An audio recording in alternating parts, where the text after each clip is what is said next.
This is a Hoosier Story, a tale of basketball, farming, and family. My great-grandfather, Lester Tucker, established the family farm in 1931 after fighting in World War I. It's located in the small town of Versailles, Indiana, and spans 238 acres. The Tucker family farm was not like the giant monocrop operations you see in the Midwest today. It was self-sufficient and balanced. They raised many animals such as pigs, chickens, and cows, and grew grain, corn, soybeans, wheat, oats, and hay. They rotated the crops planted each year to ensure the land did not become exhausted of nutrients. In addition to the crops in the field, the family had 2 gardens for smaller produce like herbs and vegetables. Everything was saved, canned, and stored in the cellar. Nothing was wasted.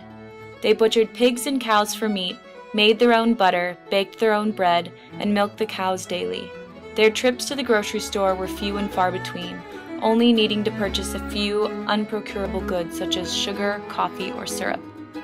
With few hired hands to help with the farm, it was up to my dad and his siblings to keep it running. As the oldest, my father shouldered the bulk of the responsibility.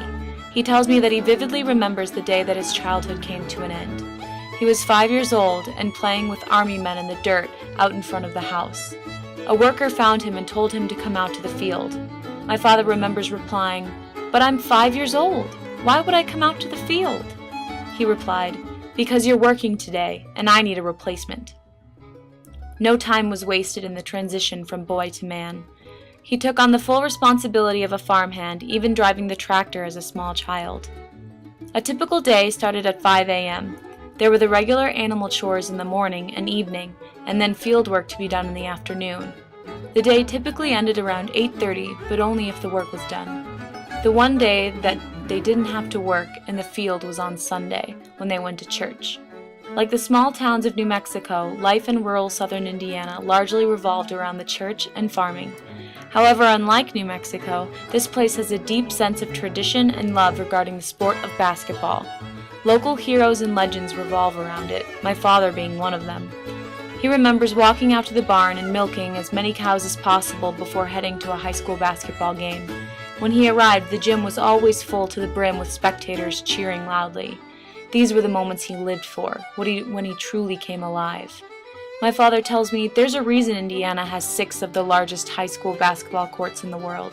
It's king here. It's the lifeblood of this state. He led his Jacksonville High School basketball team in scoring, rebounds, and assists, and was later initiated into the Ripley County Basketball Hall of Fame. On his way into the ceremony, the woman accepting money at the door looked up at him and said, "Terry Tucker, your money's no good here. I never saw anyone play harder than you." More than 30 years after he left that small town, his basketball legacy still lives on. While basketball was a welcome respite, life on the farm was hard work, and my grandfather a strict warden. Fun on the farm was a relative concept.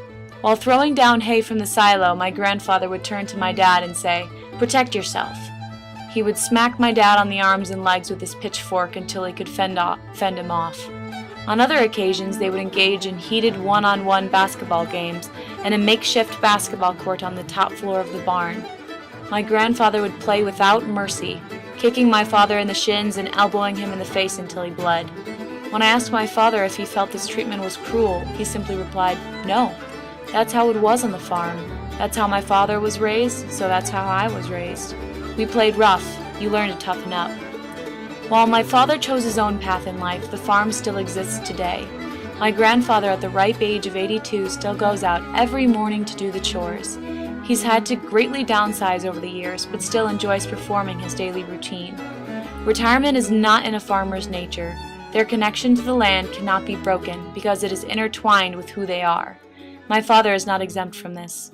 You can take the man off the farm, but you can't take the farm out of the man. Every time I listen to my father's stories of his childhood, it's like entering a time capsule. The small family farm is in the twilight of its existence, and that's why it's so important to preserve and document Indiana farm stories such as these.